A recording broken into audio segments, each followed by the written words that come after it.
Naam, habari za wakati huu na karibu tena ndugu mpenzi mtazamaji, ni kutaarifu yale ambayo yanajiri katika nyanja za kisiasa nchini Tanzania.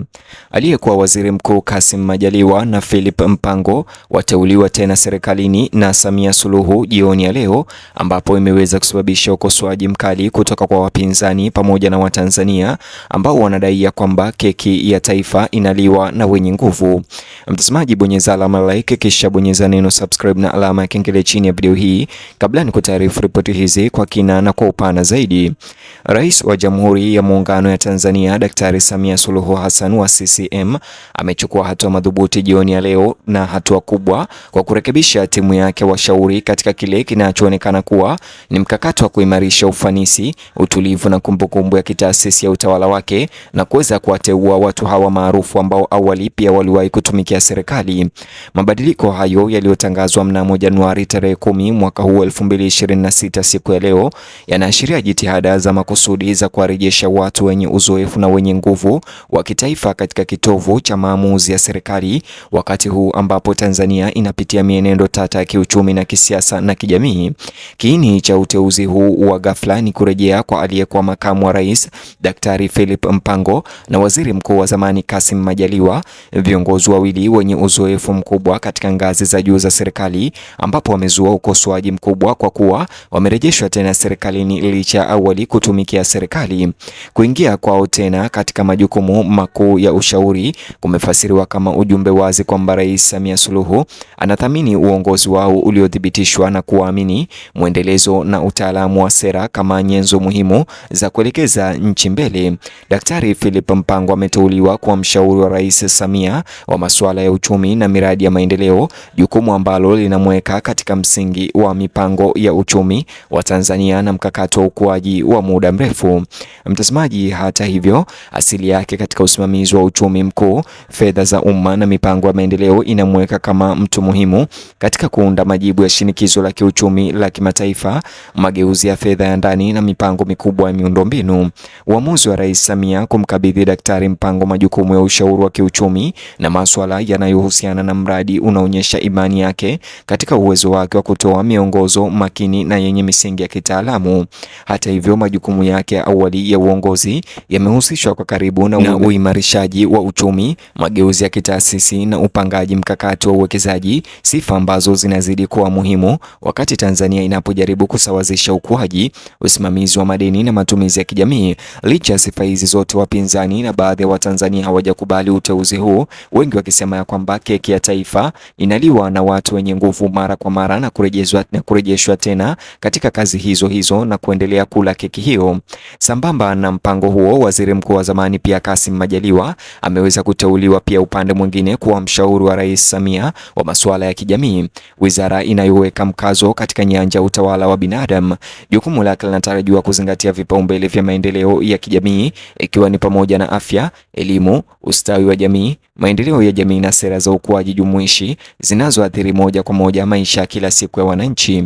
Uteuzi wa Majaliwa unaotokana na sifa yake ya kuwa kiongozi aliyetanguliza utoaji wa huduma na utawala bora katika ngazi ya chini katika kipindi chake cha uwaziri mkuu. Uzoefu wake wa changamoto za uendeshaji wa sekta za jamii unampa nafasi ya kumshauri Rais Samia kuhusu sera zinazoziba pengo kati ya mipango ya kitaifa na athari halisi ya ulimwengu katika ngazi ya jamii.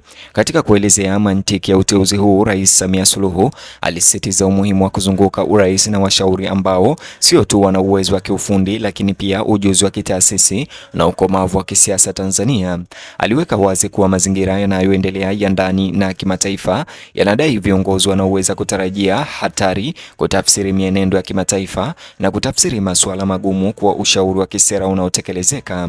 Mabadiliko haya kukoma kwa uteuzi wa ushauri pekee. Rais Samia pia alimteua Profesa Palamagamba Kabudi kuwa waziri wa nchi, ofisi ya Rais, Ikulu, mwenye dhamana ya majukumu maalum. Nafasi hii inamweka Profesa Kabudi katika jukumu la kuratibu kimkakati, akiwa kiungo muhimu kati ya Rais Samia na timu yake ya ushauri iliyopanuliwa. Uteuzi wa Profesa Kabudi unatazamwa na wengi kama jitihada za kuimarisha uwiano wa kisera na mawasiliano ndani ya watendaji. Historia yake ya kitaaluma, uzoefu wa kidiplomasia na utumishi wa muda mrefu serikalini umempa ujuzi unaohitajika ili kuunga kuunganisha ushauri kutoka sekta mbalimbali na kuhakikisha kwamba maagizo ya Rais Samia yanaelezwa kwa uwazi na kutekelezwa ipasavyo. Hata hivyo, kwa kumweka Kabudi katikati ya mfumo huu wa ushauri, Rais Samia Suluhu anaonekana dhamira ya kuunda muundo wa maamuzi wenye nidhamu na dhabiti kiakili, lakini kwa Watanzania wengi wameweza kulipinga hili.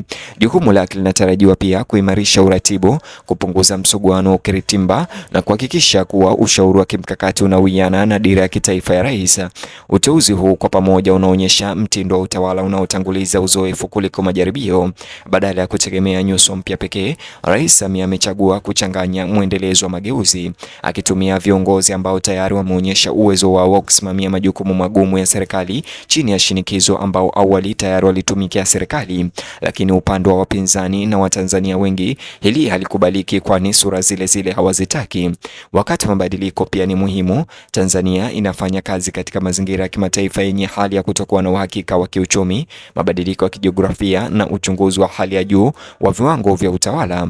Kwa kuimarisha benchi yake ya ushauri, Rais Samia anaonyesha utayari wa kukabiliana na changamoto hizi kwa mkono thabiti na wenye taarifa.